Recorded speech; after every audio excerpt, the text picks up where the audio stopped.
জানি যে কেন্দ্রীয় অর্থমন্ত্রীর নাম হচ্ছে নির্মলা সীতারামন।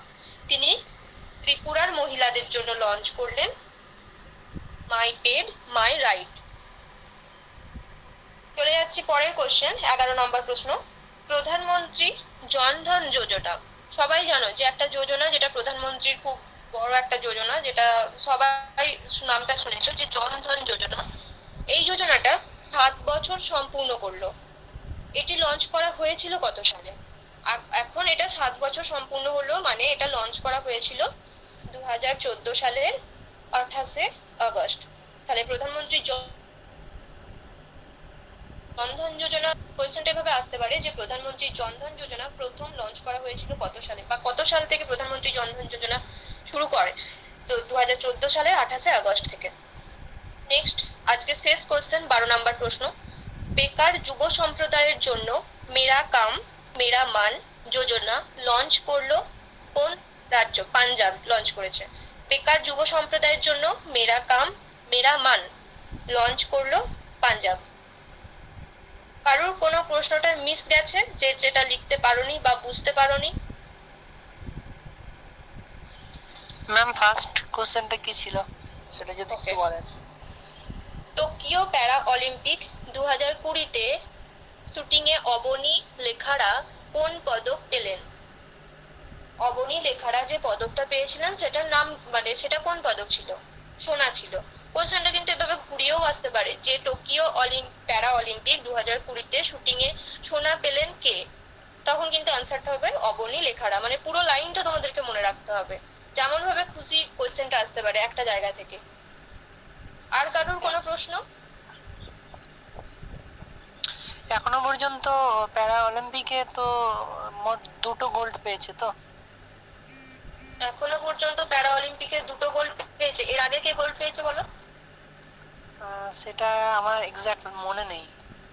আচ্ছা, হয়তো তুমি যেটা বলছো সেটা হয়তো হতে পারে। তো প্যারা অলিম্পিক নিয়ে বা টোকিও এই অলিম্পিক নিয়ে আমি তোমাদের একটা ক্লাস নিয়ে আসবো পরে, যেটা শুধুমাত্র অলিম্পিকের উপর থাকবে, যে জ্যাভলিন কে বিয়ে পেয়েছে, থ্রো করেছে কে, এই ধরনের কারেন্ট অ্যাফেয়ার্স উপর।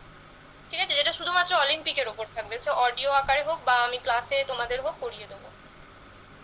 তো আজকের জন্য এটাই, যে টোকিও প্যারা অলিম্পিক 2020-তে শুটিং এ অবনী লেখারা কোন পদক পেলেন? যে পদকটা পেয়েছিলেন সেটা হচ্ছে সোনা পেয়েছিলেন। কারেন্ট অ্যাফেয়ার্স এর এই 12টা প্রশ্ন কারোর বুঝতে কোথাও কোনো প্রবলেম থাকলে আমাকে বলতে পারো। ঠিকই আছে ম্যাম, আমার আপাতত। ওকে, একটু সবাই বলো চ্যাটে যে সবাই। হ্যাঁ বলো। ম্যাম বলছিলাম যে এই যে আপনার উচ্চতম মুভি থিয়েটার, ওটা পৃথিবীর মধ্যে না ইন্ডিয়ার মধ্যে? বিষয়টা একবার ক্লিয়ার করুন তো। পৃথিবীর লাদাখে, ইন্ডিয়ার মধ্যে। লাদাখে ইন্ডিয়ার পৃথিবীর উচ্চতম মুভি থিয়েটার চালু হলো লাদাখের লেকে, পৃথিবীর মধ্যে। আচ্ছা, লাদাখের কোথায় আরেকবার বলুন? লাদাখে মনে করছি, লাদাখে। লে। আচ্ছা, 1000 কত ফুট উচ্চতা ম্যাম বলেছিলেন একটু আগে? 1562 ফুট। 1562। ওকে ম্যাম, ঠিক আছে।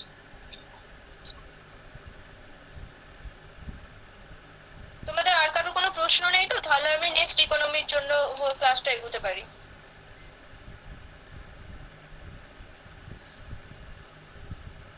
সুদীপ্তা, কে, লক্ষ্মী, তোমরা সবাই বুঝতে পেরেছো? ম্যাম বুঝতে পেরেছি, বাট আজকে তো লেখা হলো না, তো ভাবছিলাম এই অডিও মানে অডিও রেকর্ডটা কি পাওয়া যাবে?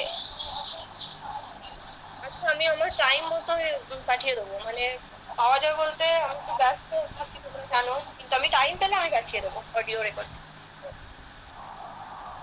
ঠিক আছে ম্যাম।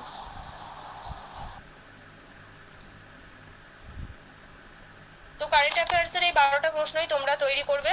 পরের দিন ক্লাস যেদিন কারেন্ট অ্যাফেয়ার্স এর উপর নেবো সেদিন তোমাদের ধরবো এই কোশ্চেন গুলোর উপর থেকে। ইন্ডিয়ান ইকোনমিতে আসছি। ইন্ডিয়ান ইকোনমি হচ্ছে ভারতের অর্থনীতি। নানান রকম কম্পিটিটিভ পরীক্ষার ক্ষেত্রে যেখানে ইন্ডিয়ান ইকোনমি খুব মানে খুবই কোশ্চেন আসে সেটাও নয়, আবার যে একদমই আসে না সেটাও নয়, মানে মিনিমাম আমাদের ডব্লিউবিসিএস এর ক্ষেত্রে 25 নম্বরের প্রশ্ন আসে ইন্ডিয়ান ইকোনমি থেকে। আর মেন এর ক্ষেত্রে তোমরা সকলেই জানো যে ইন্ডিয়ান পলিটি আর ইকোনমি থেকে কত কত নাম্বার করে আসে, নিশ্চয়ই সিলেবাসটা প্রত্যেকেই জানো। তো সেখান থেকে আমি তোমাদেরকে একটা কথা বলি যে ইন্ডিয়ান ইকোনমি পড়তে গেলে ইকোনমি জিনিসটা কি হচ্ছে সেটা অর্থনীতি। ঠিক আছে, তো প্রথম প্রশ্ন এখানে আমি তোমাদের নিয়ে এসেছি মোটামুটি 12টার মতো কোশ্চেন। তো অর্থনীতি জানতে গেলে প্রথমেই তোমাদেরকে জানতে হবে একজনের কথা, যে হচ্ছে অ্যাডাম স্মিথের কথা। শুনেছো কেউ আগে? হ্যাঁ ম্যাম শুনেছি। হ্যাঁ হ্যাঁ, ব্রিটিশ অর্থনীতিবিদ। অর্থনীতির জনক। এক্স্যাক্টলি, গুড, অর্থনীতির জনক অ্যাডাম স্মিথ। তো প্রথমত হচ্ছে আমাদের ইন্ডিয়ার যে ইকোনমি আছে বা ইন্ডিয়ার যে অর্থনীতি আছে সেটাকে ধনতান্ত্রিক অর্থনীতি একটা ভাগ, রাষ্ট্র অর্থনীতি দুটো ভাগ, আর একটা হচ্ছে মিশ্র অর্থনীতি, তিনটে ভাগে ভাগ করা হয়েছে। ঠিক আছে, তো আমি যে নামটা বললাম তোমাদের প্রথমে, Adam Smith, ADAM, Adam SMITH, Adam Smith. তার একটা উল্লেখযোগ্য গ্রন্থ আছে ওয়েলথ অফ নেশনস, হ্যাঁ WEALTH, wealth of OF nations, NATIONS, 1776 অর্থাৎ 1776 খ্রিস্টাব্দে এই অ্যাডাম স্মিথ এই মানে গ্রন্থে ধনতান্ত্রিক অর্থ ব্যবস্থার কথা উল্লেখ করেছিলেন। মানে ধনতান্ত্রিক অর্থ ব্যবস্থার কথাটা, ধনতান্ত্রিক অর্থনীতির কথাটা প্রথম এসেছিল এই অ্যাডাম স্মিথের কাছ থেকে। সেরকমই রাষ্ট্র অর্থনীতির কথা বললাম তোমাদের, যে তিনটে ভাগ, ধনতান্ত্রিক অর্থনীতি, রাষ্ট্র অর্থনীতি আর একটা মিশ্র অর্থনীতি। তো রাষ্ট্র অর্থনীতির কথাটা আমরা জানতে পারি কার্ল মার্কসের কাছ থেকে। নিশ্চয়ই যারা একটু আধটু অর্থনীতি পড়েছো তারা জানবে, কার্ল মার্কসের নামটা শুনবে। তো রাষ্ট্র অর্থনীতি জানতে পারছি, আর মিশ্র অর্থনীতির কথাটা জানতে পারছি যার কাছ থেকে, মিশ্র অর্থনীতি কথাটা যিনি বলেন তিনি হচ্ছে কেইনস, KEYNES। ঠিক আছে, আপাতত এই ধনতান্ত্রিক অর্থনীতি, হ্যাঁ বলছি, ধনতান্ত্রিক অর্থনীতি যার কথাটা জানতে পেরেছি Adam Smith wealth of Nations গ্রন্থ থেকে 1776 খ্রিস্টাব্দে।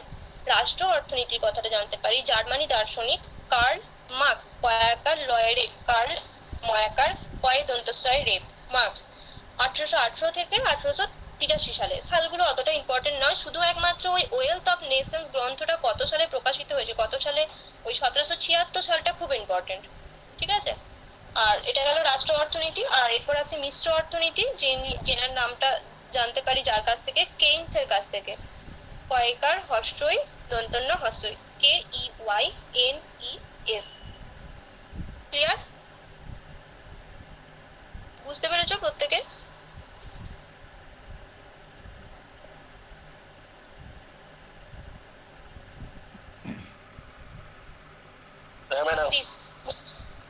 ম্যাডাম শোনা যাচ্ছে।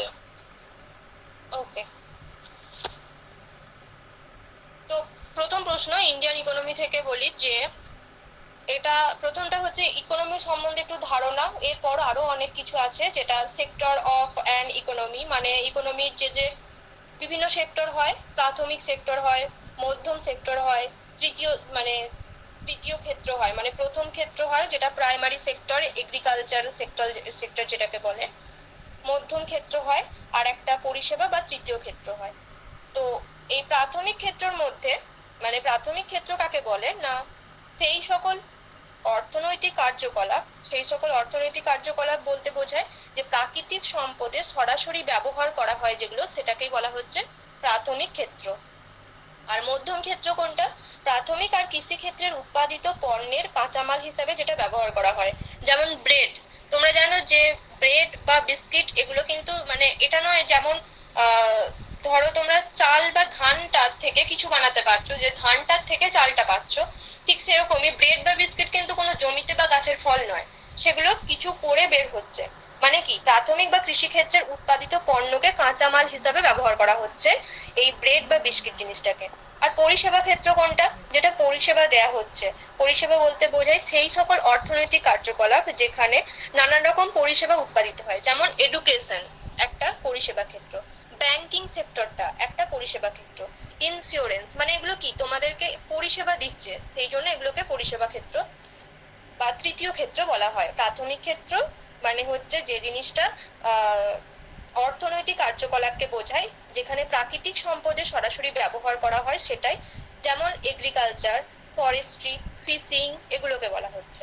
মধ্যম ক্ষেত্রের মধ্যে থাকছে ব্রেড, বিস্কিট, আর তৃতীয় ক্ষেত্রের মধ্যে থাকছে ব্যাংকিং, এডুকেশন। ক্লিয়ার হয়েছে এই ব্যাপারটা, প্রাথমিক ক্ষেত্র, মধ্যম ক্ষেত্র আর তৃতীয় ক্ষেত্রটা? একটু চ্যাটে জানাবে সবাই যে ক্লিয়ার হয়েছে কিনা।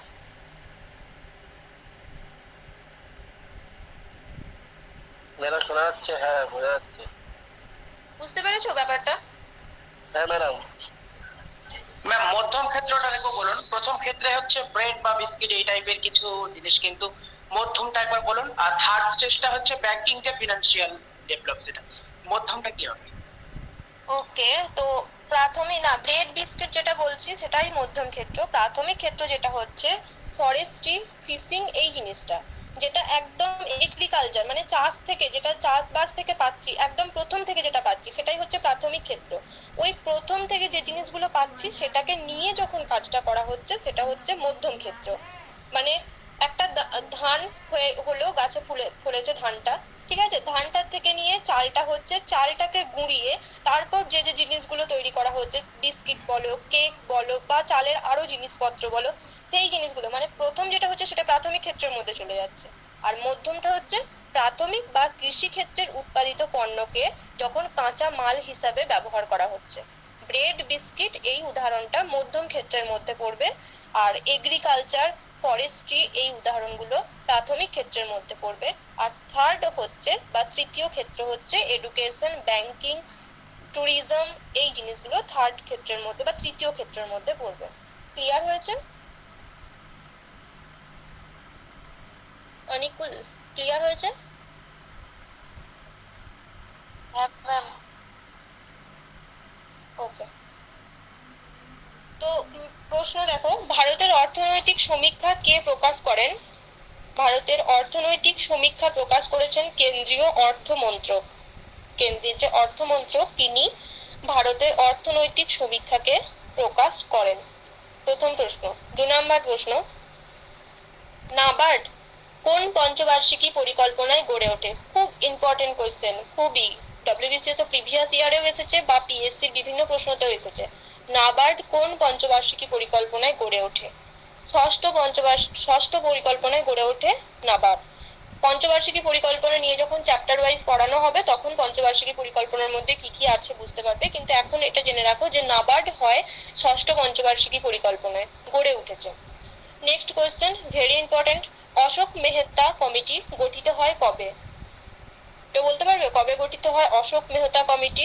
প্রসেনজিৎ, অডিও অন করো, দেখি বলতে পারো কিনা। পারবে বলতে? নো ম্যাম, পারবো না। ওকে, 1977 সালে গঠিত হয় Ashok Mehta committee. WBCS previous ইয়ারে এসেছে, পিএসসি বিভিন্ন পরীক্ষায় এসেছে, ইনফ্যাক্ট সিএইচএসএল এও এসেছিল ইংলিশ টার্মে। অশোক মেহতা কমিটি গঠিত হয় 1977 সালে। গরিবি হটাও স্লোগান কোন পরিকল্পনার সাথে যুক্ত? গরিবি হটাও স্লোগান যুক্ত। হ্যাঁ বলো আশিস। ম্যাম বলছি অশোক মেহতা কমিটির গুরুত্বটা কিসের জন্য বেশি? অশোক মেহতা কমিটির গুরুত্বটা বলতে, এটা একটা কমিটি, যেটা মেহতা কমিটি, এর গুরুত্ব বলতে আমি বুঝতে পারলাম না তোমার প্রশ্নটা। এই মানে এটা একটা কমিটি কি কাজ, কমিটি, মানে কি বিষয়ের উপর কাজ করেছিল? সরি তোমার নেটটা আমি শুনতে পাচ্ছি না ঠিকঠাক। হ্যালো আশিস? হ্যাঁ ম্যাম বলছি অশোক মেহতা কমিটি কোন বিষয়ের উপর কাজ করেছিল? কোন কোন বিষয়ের উপর কাজ করেছিল? হ্যাঁ ম্যাম। অর্থনীতির উপর কাজ করেছিল এই কমিটিটা, যেহেতু অর্থনীতির সাবজেক্ট হচ্ছে এটা। Okay ma'am. ওকে, তো নেক্সট কোশ্চেন, গরিবি হটাও স্লোগান কোন পরিকল্পনার সাথে যুক্ত? পঞ্চম পরিকল্পনার সাথে যুক্ত। চতুর্থ কোশ্চেন, পঞ্চম কোশ্চেন, ভারতের প্রথম কবে পঞ্চবার্ষিকী পরিকল্পনা শুরু হয়েছিল? কত সালে পঞ্চবার্ষিকী পরিকল্পনা প্রথম শুরু হয় বলতে পারবে কেউ? 1951। 1951, গুড। প্রধানমন্ত্রী গ্রাম সড়ক যোজনা কোন পরিকল্পনার আওতায় পড়ে? Very important. প্রধানমন্ত্রী গ্রাম সড়ক যোজনা কোন পরিকল্পনার আওতায় পড়ে? 10ম পরিকল্পনার আওতায় পড়ে।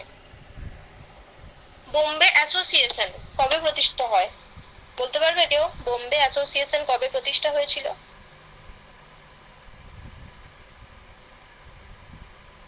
আর 1852 সালে প্রতিষ্ঠা হয়েছিল বোম্বে অ্যাসোসিয়েশন। পরিকল্পনা কমিশনের বিকল্প কি? বলতে পারবে কেউ? পরিকল্পনা কমিশনের বিকল্প কি?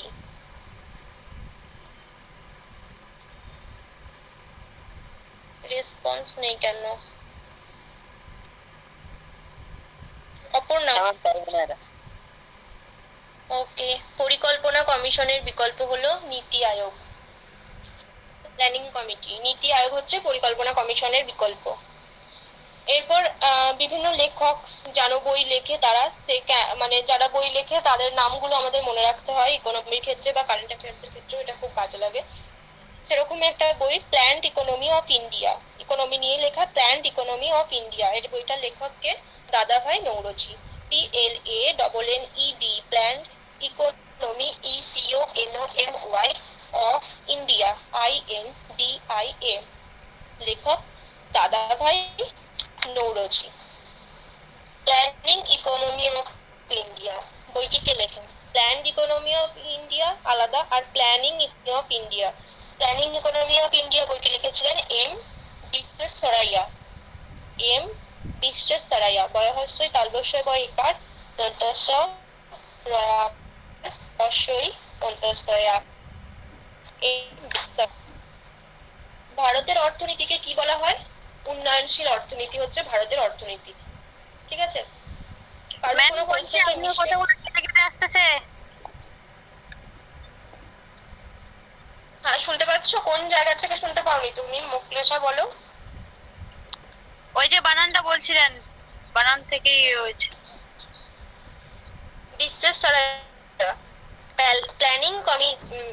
প্ল্যানিং ইকোনমি অফ ইন্ডিয়া বইটি কে লিখেছেন?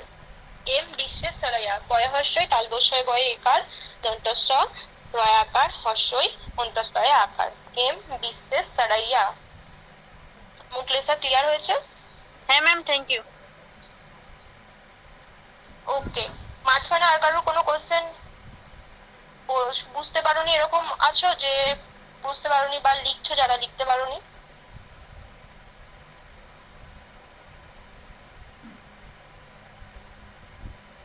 ওকে,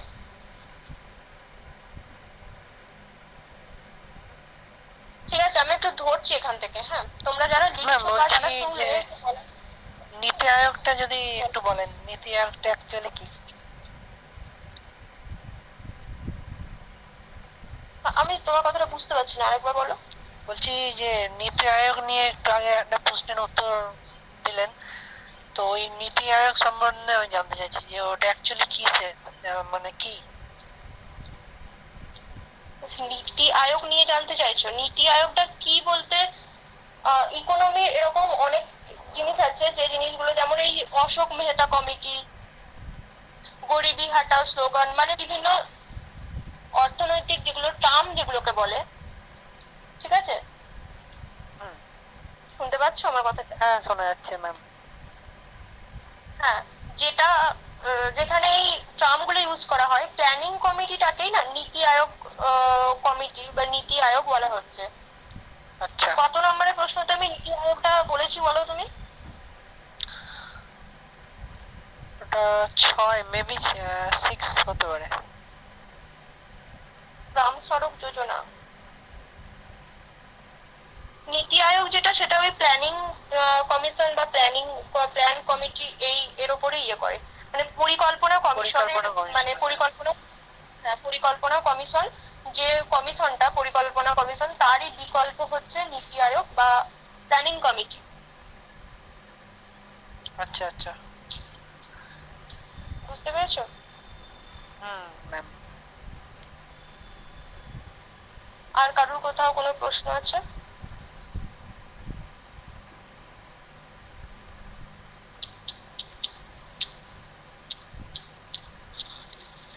হ্যাঁ ম্যাডাম, বলছি যে গ্রাম সড়ক যোজনা, এই কোশ্চেনটার অ্যান্সারটা জানাচ্ছি আরেকবার যদি বলেন। গ্রাম সড়ক যোজনা, গ্রাম সড়ক যোজনা কত নম্বর কোশ্চেন ছিল ওটা? হ্যাঁ ম্যাডাম। গ্রাম সড়ক যোজনা কোন পরিকল্পনার আওতায় পড়ে? হ্যাঁ ম্যাম, এটা দশম সম্ভবত লেখা আছে। 3-4 হবে মনে হয়। 3-4 হবে মানে?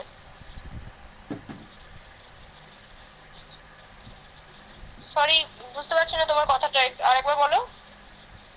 এই কোশ্চেন নাম্বারটা 6 নম্বর কোশ্চেন, প্রধানমন্ত্রী গ্রাম সড়ক যোজনা কোন পরিকল্পনার গ্রাম আওতায়? সড়ক যোজনা, যে প্রধানমন্ত্রী গ্রাম সড়ক হ্যাঁ, প্রধানমন্ত্রী গ্রাম সড়ক যোজনা কোন পরিকল্পনার আওতায় পড়ে? 10ম পরিকল্পনার আওতায় পড়ে।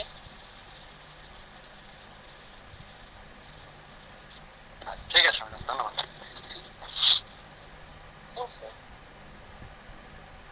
আর কারোর কোনো প্রশ্ন?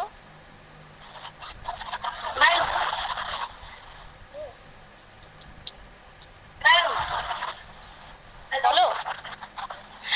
দাদাভাই নরজির হ্যাঁ বলো। বইটার নাম, দাদাভাই নরজির যে বইটার নাম আরেকবার বললে ভালো হতো। Plan economy of India, PLANNED, planned economy ECONOMY of India, INDIA, planned economy of India, লেখক দাদাভাই Naoroji. Are planning economy of India, লেখক M বিশ্বেশ্বরাইয়া।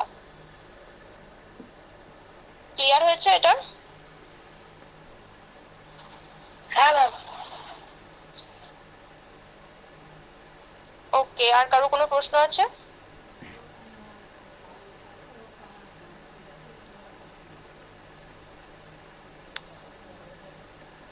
ঠিক আছে, তোমাদের একটু কোয়েশ্চেন ধরি আমি, যারা লিখলে বা যারা মনে রেখেছো দেখি বলতে পারো কিনা। কারেন্ট অ্যাফেয়ার্স থেকে ধরছি, হ্যাঁ। আশিস বলো, RBI এর এক্সিকিউটিভ ডিরেক্টর হিসেবে কে নিযুক্ত হলেন? Ma'am Ajay Kumar. Good. Maria, on করো। 130তম ডুরান্ড কাপ কোথায় হতে চলেছে?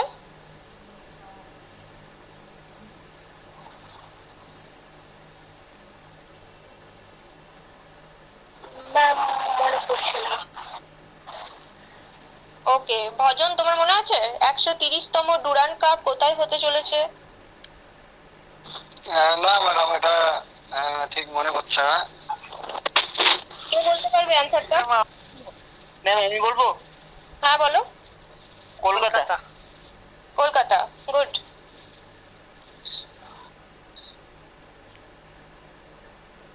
নেক্সট কোশ্চেন, ভারতের প্রথম কবে পঞ্চবার্ষিকী পরিকল্পনা শুরু হয়েছিল? প্রসেনজিৎ answer দাও। আনিকুল অ্যান্সার দিলে, ওকে। প্রসেনজিৎ, নেক্সট কোশ্চেন তোমার জন্য, প্রধানমন্ত্রী গ্রাম সড়ক যোজনা কোন পরিকল্পনার আওতায় পড়ে? দশম হ্যাঁ, good. পরিকল্পনা। ঠিক আছে। দশম। শান্তনু মণ্ডল, অডিও অন করো।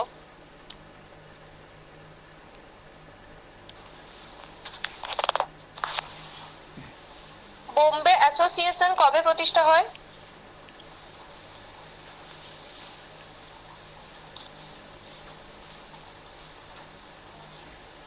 ছাপ্পান্ন।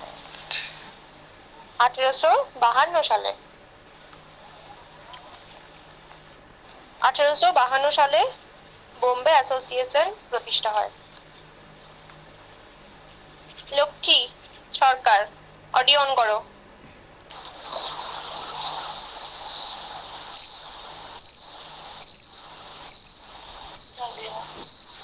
তোমার উপরে কি আসছে, এত মানে সাউন্ড আসছে প্রচন্ড।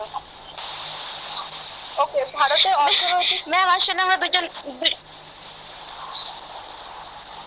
বলো কমপ্লিট করো কথাটা। হ্যালো ম্যাম, হ্যাঁ বলো। বলছিলাম আসলে আমরা দুজন একসঙ্গে ক্লাস, বলছিলাম আসলে আমরা দুজন একসঙ্গে ক্লাস করছিলাম তো তাই এক জায়গায় বসে। ঠিক আছে ঠিক আছে, নাও কোয়েশ্চেনটা শোনো। ভারতের অর্থনৈতিক সমীক্ষা কে প্রকাশ করেন?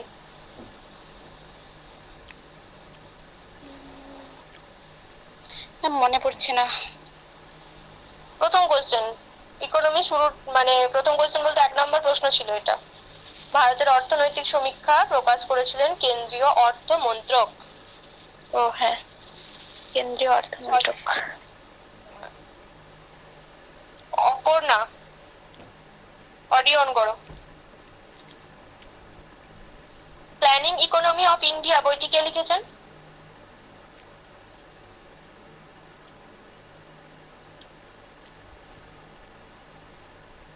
বলো, প্ল্যানিং ইকোনমি অফ ইন্ডিয়া বইটি কে লিখেছেন?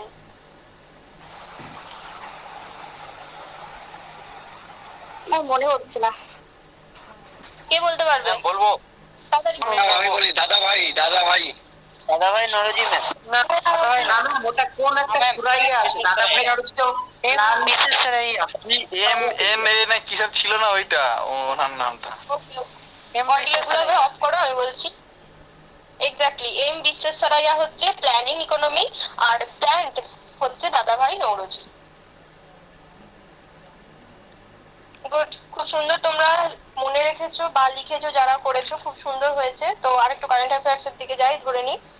আফগানিস্তানের কাবুল এয়ারপোর্ট থেকে জনগণকে সরিয়ে নেবার জন্য কি লঞ্চ করলো ভারত বিদেশ মন্ত্রক? রুম্পা দাস, অডিও অন করো।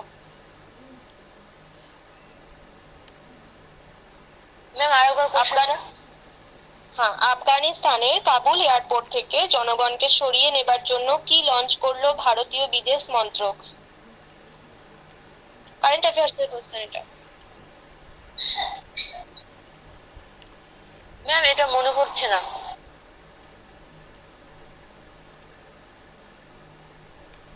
অপারেশন দেবী শক্তি মনে থাকবে? রুম্পা দাস। হ্যাঁ ম্যাম, হ্যাঁ ম্যাম। প্রসেনজিৎ, অডিও অন করো। হ্যাঁ ম্যাম। জাতীয় ক্রীড়া দিবস কবে পালন করা হয়? 29 আগস্ট। গুড। আশিস, অডিও অন করো। হ্যাঁ না। ত্রিপুরার মহিলাদের জন্য my pad my right project launch করলেন কে? কেন্দ্রীয় মন্ত্রী নির্মলা সীতারামন। গুড। আনিকুল ইসলাম, হ্যাঁ ম্যাম বলুন। বেকার যুব সম্প্রদায়ের জন্য মেরা কাম মেরা মান যোজনা লঞ্চ করলো পাঞ্জাব। গুড। পৃথিবীর উচ্চতম মুভি থিয়েটার চালু হলো লাদাখে কোথায়? এস রাজাক। ম্যাডাম আমি একটু রাস্তা আছে তো, আমি ক্লাস করতেছি, আমি দেখিনি, আমি সৌমিত্র রাজা, ঠিক আছে ম্যাডাম, আমি ক্লাসটা শুনতেছি, ঠিক আছে, পরে লিখে নেব, বুঝতে পারলেন? ঠিক আছে, হ্যালো, হ্যাঁ ঠিক আছে, অফ করো। আমি মোকলেশ অডিও অন করো, দিয়ে এটা যদি পারো তো বলো, পৃথিবীর উচ্চতম মুভি থিয়েটার চালু হলো কোথায়?